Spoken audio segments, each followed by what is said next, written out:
Today we are discuss about the principle of superposition. It is experimentally verified the force on any charge due to a number of other charges is the vector sum of all the forces on that charge due to the other charges.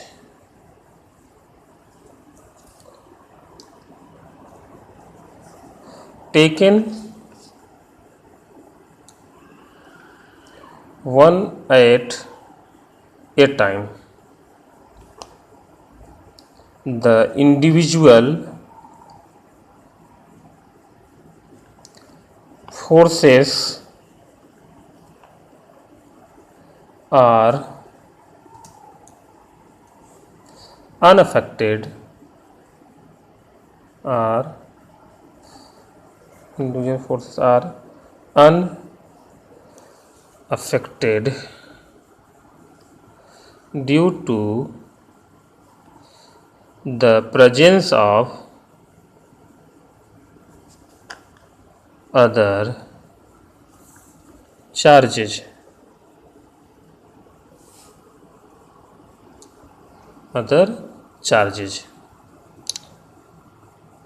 This is the principle of superposition theorem.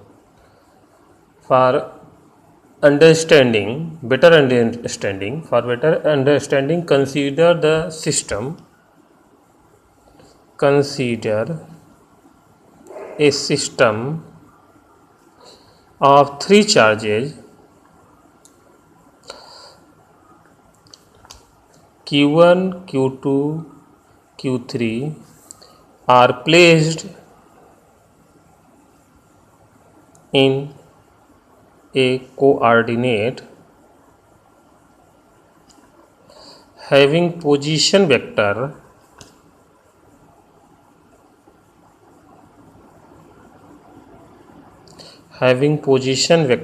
r1 vector, r2 vector, r3 vector respectively.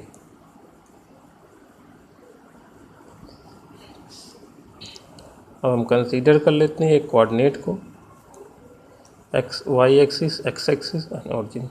तीन charge हमने consider किया है और ये तीन charge किसी coordinate में हैं। एक Q1 चार्ज है, कोई Q2 चार्ज है, कोई Q3 चार्ज। अब हमको निकालना है इस Q1 चार्ज की पर रिजल्टेंट फोर्स Q2 और Q3 के द्वारा कितना होगा।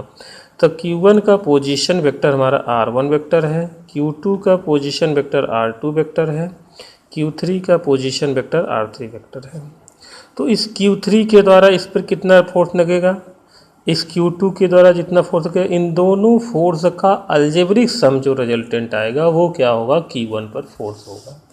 तो सुपरपोजिशन थ्योरम के अकॉर्डिंग हम इस Q2 के द्वारा Q1 कितना फोर्स लग रहा है, इस Q3 के द्वारा कितना Q1 फोर्स लग रहा है, उनको निकाल कर और उनको वेक्टर के टर्म में या इस तरह का अलजेब्रिक सम कर दें तो इसके ऊपर रिजल्टेंट फोर्स कितना है Q2 Q3 के द्वारा वो निकल जाएगा।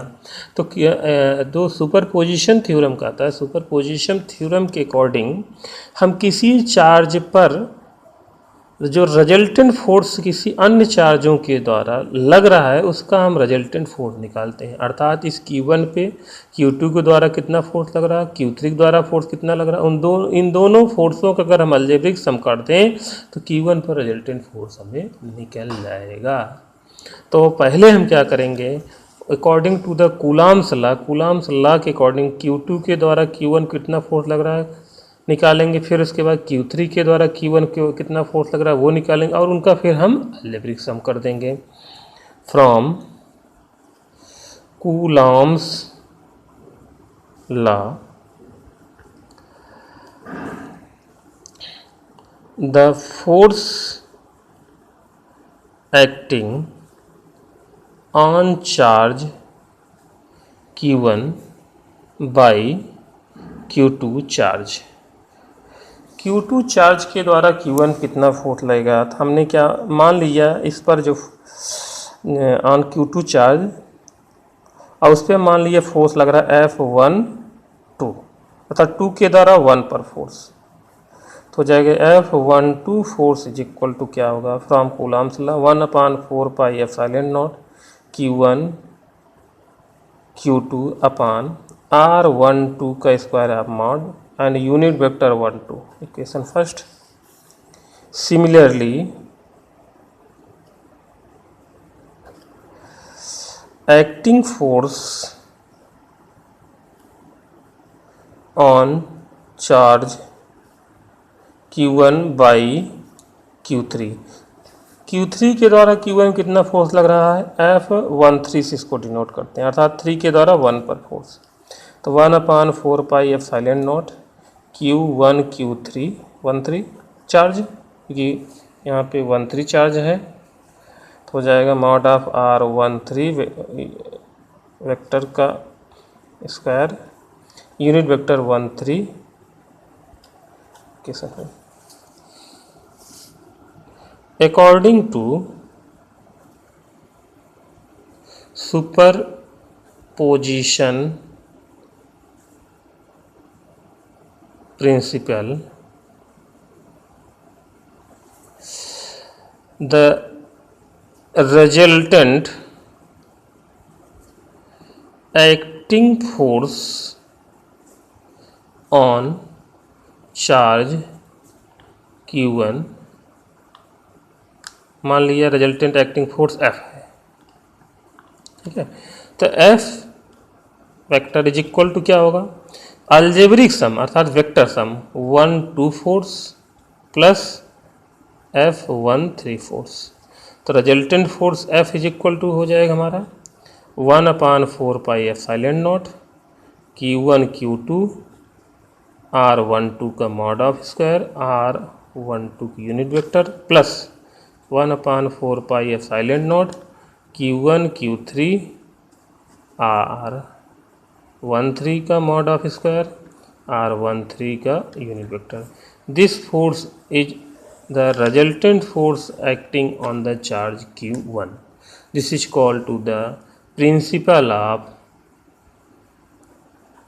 सुपरपोजिशन।